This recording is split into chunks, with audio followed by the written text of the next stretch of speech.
Despite having never played the original Dragon's Dogma 2 has become easily one of my most anticipated games of 2024. Being a massive fan of Tolkien and Dungeons & Dragons, and also really falling in love with the Japanese interpretation of the fantasy genre through Trigger's newest anime show, Delicious in Dungeon, everything just seems to be landing perfectly in place for me to love this game. Personally, from everything I've seen from both of these games, I would make the heaviest comparisons to Dungeons & Dragons. Cole, what do you think? I don't know how much the developers actually look to the American tabletop role-playing game for inspiration, but there are certainly easy connections to be made between the two, like a strong emphasis on adventuring with a party of companions, taking rest in order to restore yourself being an integral mechanic in the game, and seemingly unscripted encounters that pop up and have the potential to be some of the most memorable moments of your campaign. These are just a few of the many commonalities I've made note of from the previews of the game. Aside from sharing similarities to some of my favorite properties, this game also has the benefit of coming out at a time when Capcom has garnered possibly the most respect they've ever seen in the company's history. While other video game publishers slapped us in the face repeatedly with things we never asked for and made games feel purely transactional, Capcom went to work on giving us quality experiences that felt like they put the player first. Except you. With all of that said, let's analyze and get hyped together for Dragon's Dogma 2.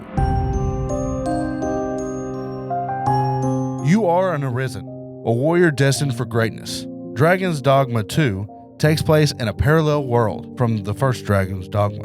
The human kingdom is Vermont, and it is having a political dispute where they are trying to appoint a false Arisen as king. You and your pawns, customizable party members, will explore and discover the world around you. When the original Dragon's Dogma released in 2011, many critics knocked it for being overly difficult. I find that interesting because Dark Souls released later that year and marked the rise of the Get Good movement, and I have heard many compare the gameplay to FromSoft's games. Obviously, it isn't one for one, but they both seek to challenge the player thoroughly enough to make moment-to-moment decision-making feel important, as opposed to an action RPG like Diablo, where one bad input isn't likely to get you off schedule in a fight. I am very interested to see how the gaming community, which is now much more accustomed to being truly challenged by games, receives this game. While I can definitely see the comparisons to Dark Souls and Elden Ring, my first impressions of the gameplay were that it looks like a more grounded version of Monster Hunter.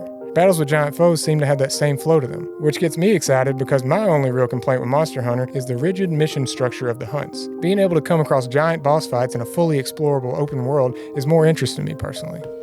One cool feature of the combat system is how you can manipulate the environment around you, using the environment to your advantage by setting up a fake ledge on a cliff or causing a mudslide are unique ways to help you defeat your enemies.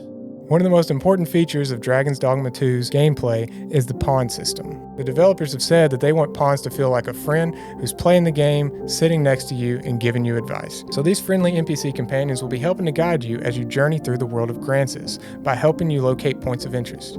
According to the game director Hideaki Itsuno, part of the goal of this system was to avoid putting too many markers and things of that nature on screen. And personally, I really respect that line of thinking. Look at games like the two most recent Legend of Zeldas and Elden Ring, for example. They don't bombard players with a cluttered up HUD. They let players navigate the world in a more natural and immersive way, which works strongly to their benefit. There are endless creative possibilities between you, the Arisen, and your pawns. For example, you can make your Arisen a warrior, and then you can have your pawns as all supporting mages. Or you can play a trickster who specializes in, you guessed it, trickery. You can allow your pawns to deal the brunt of the damage while you deceive enemies with illusions. There are some funny little things that stood out to me with the pawns, such as pawns being able to pick up and throw enemies, or just being able to pick up random environmental objects. These dynamic AI companions affect the game in more ways than simply navigation and combat. They can be major pieces of the player's roleplay experience as they offer interesting ways to approach different situations. For example, some pawns have the ability to translate languages your character may not understand. So rather than having a side quest stopped in its tracks or redirected due to a language barrier between you and an NPC, you'll be able to simply read the translated subtitles. I wonder if we'll potentially be able to talk our way out of altercations with the use of our trusty translator. Rather than having a rigid class system that locks you into a single gameplay style throughout the campaign, Dragon's Dogma employs a vocation system that allows you to learn new combat styles and adapt the way you handle enemies as you progress through the game. When you start the game, you'll pick from the 4 starting vocations: Fighter, Mage, Thief, and Archer, and will soon after gain access to 2 advanced vocations, the Warrior and the Sorcerer. Eventually, 4 hybrid vocations will be unlockable, which include Magic Archer, Mystic Spearhand, Trickster, and Warfarer. That's a total of 10 known vocations, allowing for a wide variety of playstyles. The devs have stated that there's potentially going to be more vocations in the game, stating that some will be ones that players could never imagine. With this game being 13 years in the making, will it feel enough like a modern game, or will it feel like a game out of 2011? Will the RE engine shine here on a map that's reported to be huge? I think the quote was 4 times bigger than the Resident Evil 4 remake. Is the complexity of the pawn system too ambitious? The idea of having an infinite number of companions with unique personalities and traits sounds awesome, but we heard similar ambitions from the Watch Dogs Legion devs, and ultimately, those NPCs felt hollow, awkward, and redundant. Being first-time players in this universe, we are excited to dive into Dragon's Dogma 2 on March 22nd when it releases on PS5, Xbox, and PC. We want to thank you so much for watching. Consider subscribing if you liked the video, and also drop a comment letting us know what you're looking forward to most this year, which games excite you the most. But other than that, you stay nerdy.